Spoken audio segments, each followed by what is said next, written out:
Hi hello അസ്സാം വലൈക്കും എല്ലാവർക്കും എൻ്റെ പുതിയ വീഡിയോയിലേക്ക് സ്വാഗതം. ഇന്ന് തൈര് കൊണ്ട് ഒരു നല്ല ഹെൽത്തി ആയിട്ടുള്ള ഒരു സാലഡാണ് ഉണ്ടാക്കുന്നത്. അപ്പോൾ ഇത് എങ്ങനെ ഉണ്ടാക്കുന്നത് നോക്കാം.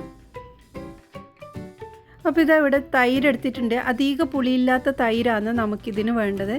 അപ്പോൾ അത് ഒരു 4 ടേബിൾ സ്പൂണുകൾ എടുത്തിട്ടുണ്ട്. ഇതിലേക്ക് ഒരു 1/4 ടീസ്പൂൺ ഉപ്പ് ഇട്ട് നന്നായിട്ടൊന്ന് മിക്സ് ആക്കി എടുക്കുക. അപ്പോൾ കട്ടയൊന്നും ഇല്ലാതെ നന്നായിട്ട് മിക്സ് ആക്കി എടുക്കണം. പിന്നെ നമുക്ക് ആവശ്യം കുറച്ച് ഫ്രൂട്ട്സാണ്. അപ്പോൾ റുമാൻ എടുത്തിട്ടുണ്ട്, പിന്നെ മാംഗോ എടുത്തിട്ടുണ്ട്. നമ്മളെ കയ്യിൽ ഏത് ഫ്രൂട്ട്സ് ഉണ്ട് അതൊക്കെ നമുക്ക് ഉപയോഗിക്കാം കേട്ടോ. പിന്നെ ഇതാ കുറച്ച് ബെറി എടുത്തിട്ടുണ്ട്, പിന്നെ ഗ്രേപ്സും എടുത്തിട്ടുണ്ട്. ഗ്രേപ്സ് ഞാനൊന്ന് കട്ട് ചെയ്തിട്ട് ഇതിലേക്ക് ഇടുന്നത്. ഇനി നമ്മൾ കട്ട് ചെയ്ത് വെച്ച എല്ലാ ഫ്രൂട്ട്സും തൈരിലിട്ട് നന്നായിട്ടൊന്ന് മിക്സ് ആക്കി എടുക്കുക. അപ്പോൾ തൈര് കഴിക്കാത്ത കുട്ടികൾക്ക് നമ്മൾ ഇങ്ങനെ ആക്കി കൊടുത്താൽ അവർ തീർച്ചയായും കഴിക്കും. തൈരിൽ ഒരുപാട് പ്രോട്ടീനും കാൽസ്യവും അടങ്ങിയിട്ടുള്ളതാണ്. അപ്പോൾ നമ്മൾ ഇങ്ങനെയൊക്കെ ആക്കി കൊടുക്കണം.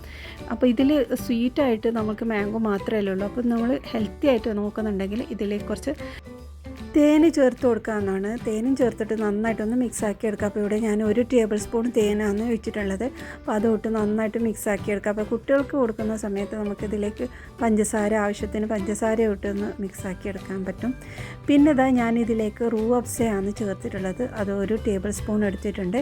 അപ്പോൾ അതിൻ്റെ ആ ഒരു ഫ്ലേവറും ആ ഒരു സ്മെല്ലും വരുമ്പോൾ നമുക്കിത് തൈര് എന്നുള്ളത് അങ്ങനെ പെട്ടെന്നൊന്നും മനസ്സിലാവില്ല. അപ്പോൾ ഈ ഒരു രീതിയിൽ ഒന്ന് ട്രൈ ചെയ്ത് നോക്ക്. അപ്പോൾ തൈര് കൊണ്ട് ഈ ഒരു രീതിയിലുള്ള ഫ്രൂട്ട് സലാഡ് ഒന്ന് ട്രൈ ചെയ്ത് നോക്ക്. അപ്പോൾ ഇത്രയുള്ള ഇന്നത്തെ വീഡിയോ നിങ്ങൾക്ക് ഇഷ്ടമായിട്ടുണ്ടെങ്കിൽ ഒന്ന് സപ്പോർട്ട് ചെയ്യണേ.